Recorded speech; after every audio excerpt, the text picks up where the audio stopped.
இருக்கக்கூடிய வெங்காய பக்கோடா தான் செய்ய போகிறோம். அதுக்கு 2 பெரிய வெங்காயத்தை இந்த மாதிரி நீல வாக்கில் நல்லா மெலிசாக கட் பண்ணி எடுத்துக்கோங்க.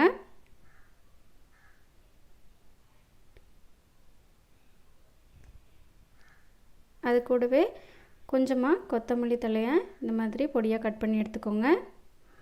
இப்போ ஒரு மிக்சிங் பவுலில் நம்ம பொடியாக கட் பண்ணி வச்சுருக்க இந்த வெங்காயத்தை எல்லாம் சேர்த்துக்கலாம். சேர்த்துட்டு இதை நல்லா கைகளால் இந்த மாதிரி பிசைஞ்சு விட்டிங்கன்னா இது எல்லாமே தனித்தனியாக உதிர்ந்து வந்துடும். இதுக்கப்புறம் ஒரு 1/2 டேபிள் ஸ்பூன் அளவுக்கு இஞ்சி பூண்டு பேஸ்ட்டு சேர்த்துக்கலாம். இது கூடவே காரத்துக்கு உங்களுக்கு தகுந்த மாதிரி மிளகாய்த்தூள் சேர்த்துக்கலுங்க. நான் ஒரு 1/2 டேபிள் ஸ்பூன் அளவுக்கு மிளகாய்த்தூள் சேர்க்குறேன். சேர்த்ததுக்கப்புறமா இதுக்கு தேவையான அளவு உப்பு சேர்த்துக்கலாம்.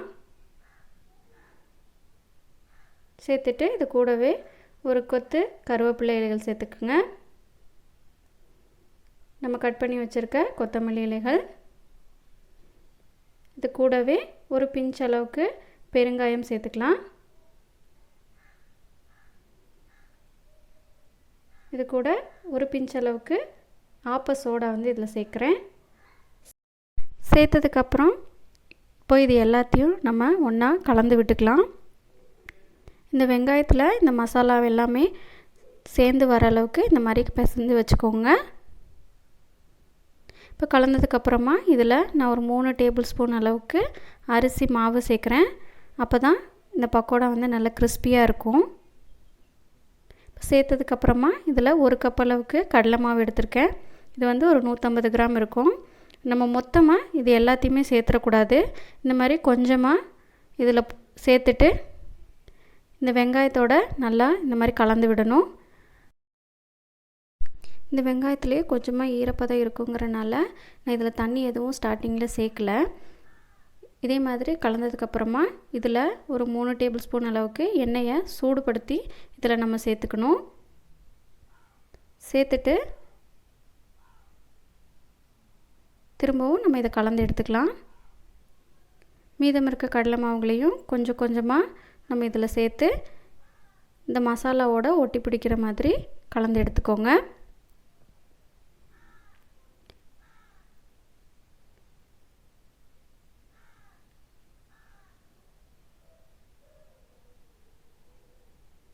நல்லா இந்த மாதிரி உதுத்து கலந்துக்கோங்க.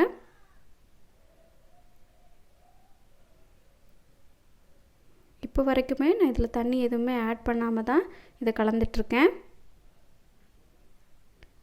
பாருங்கள், இப்போ எல்லாத்தையுமே சேர்த்தாச்சு. இப்போ இதை நல்லா கலந்ததுக்கப்புறமா ரொம்ப ட்ரையாக இருக்க மாதிரி தெரிஞ்சதுன்னா இதில் நீங்கள் கொஞ்சமாக தண்ணி தெளிச்சுக்கணும். தெளிச்சுட்டு இதை ஒரு தடவை நல்லா கலந்து எடுத்துக்கோங்க. பாருங்கள், இந்த அளவுக்கு கொஞ்சம் கெட்டியாக தான் இருக்கணும். அவ்வளோதான், நம்மளுடைய பக்கோடா மாவு தயாராகியாச்சு. இப்போ இதை நம்ம பொரிக்கலாம். இப்போ ஒரு கடாயில் எண்ணெய் ஊற்றி சூடுபடுத்தியிருக்கேன். இது மீடியம் ஃப்ளேமில் வச்சுக்கோங்க. இப்போது நம்மளுடைய பக்கோடாக்கெல்லாம் பொரிச்சு எடுக்கலாம். இந்த மாதிரி கொஞ்சம் கொஞ்சமாக எடுத்து உதுத்து விட்டுக்கோங்க. இப்போ உதுத்ததுக்கப்புறமா இது ஒரு சைடு நல்லா கோல்டன் ப்ரௌன் கலர் வர வரைக்கும் நல்லா வேக விடலாம். இப்போ ஒரு சைடோட பொரிசெல்லாம் கொஞ்சம் அடங்கிடுச்சு. இப்போ நம்ம இதை திருப்பி போடலாம்.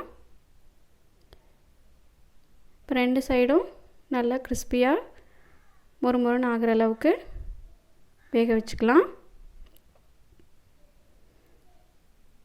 இப்போ பாருங்கள், இந்த எண்ணெயில் வர இந்த பொரிசலெல்லாம் ஓரளவுக்கு கம்மியாக இருக்குது. கம்மியானதுக்கப்புறமா இதை இந்த மாதிரி கலந்து விட்டுட்டு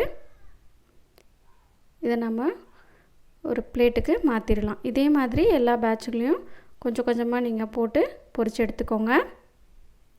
அவ்வளோதான், நம்மளுடைய ஆனியன் பக்கோடாக்கள் எல்லாம் தயாராகியாச்சு.